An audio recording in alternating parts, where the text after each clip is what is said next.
Alrighty, this is day 50 with Mo, and we're probably at about our 5th ride, so I'm still doing some prep work before I get on to make sure that everything goes well. I'm gonna flap the stirrups, move the saddle, and then I'm gonna just lean over him from both sides, make sure that he is ready to be ridden.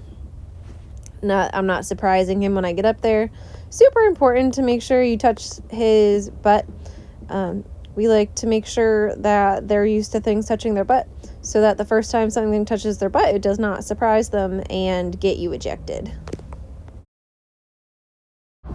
And now that we've done the prep work, I'm going to give Mo some scratches and then we are good to go. So we'll be working on the same thing that we've been working on the past couple days, which for Mo is just going to be going forward off the leg. You can see we do start off with a backup, but we do end up taking a couple steps forward, so some progress from our last ride.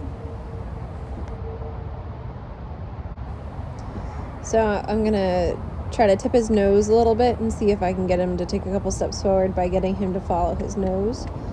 We're still pretty sticky, so I'm just gonna give him a little bit of squeeze, and there we go. Walking a couple steps. Still super tentative, but it is some progress from our last ride. Look at it, we've taken like 10 whole steps in a row, and now we're pretty much gonna just keep on going this way. And again, when he gets sticky, I'll try to turn his nose and see if that can get his brain and his feet moving a little bit.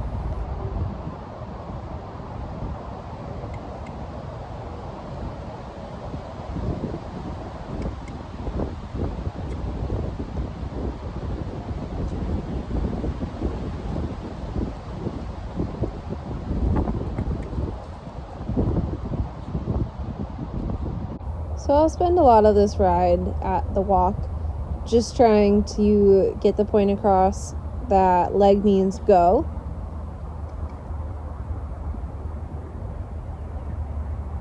And there's a couple of ways that I can help him figure it out.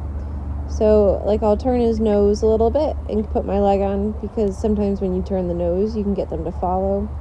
Or I'll try to use some sound, so you'll hear me kiss and click a whole lot, because those are sounds that he should know from the ground from me lunging him. Or like there, I'm gonna smack my thigh and see if I can make enough noise behind him to get him to go forward.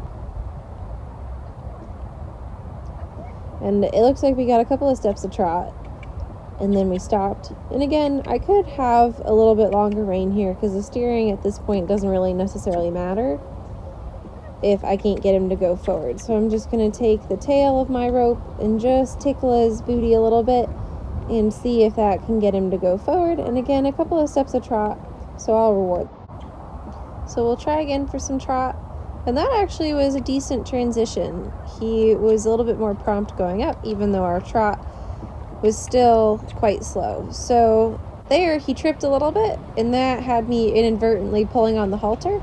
And these young horses can get pretty soft to the halter, brake-wise, especially ones that are not as forward inclined as Mo. So the second he feels some pressure on his nose, he'll be like, whoops, okay, stop, you meant stop, even if that's not necessarily what I meant. So I try to be careful about making sure I keep my reins nice and long so I don't accidentally hit him in the face.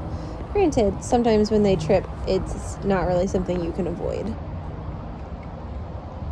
So while he's still pretty sticky, this is a lot of progress from our last ride that I posted, where to even get him to walk, I had to have Elisa come in and help us out. So I try to reward him trying, so when he gives me some good trot, I'll let him stop, which is a nice reward for him, and then I'll scratch his neck, which is super itchy.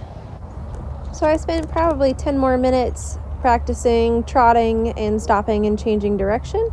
And then I decided to go for some canter, and I got about half a lap there, all by ourselves, which is pretty exciting. And then I'll give him a nice reward for the nice canter. So after this canter, I did try to go to the right to get some right lead canter, and he just was not quite getting what I was asking him. So we managed some good trot to the right, but I was not actually able to push him up into the canter. So realistically, looking back on this, what I probably should have done is have somebody else in the ring with me for another ride, just to keep pushing him forward and getting him a little bit more off my leg. But you live, you learn. So I let him stop after some nice trot. This whole ride was probably about 27 minutes, so not super long.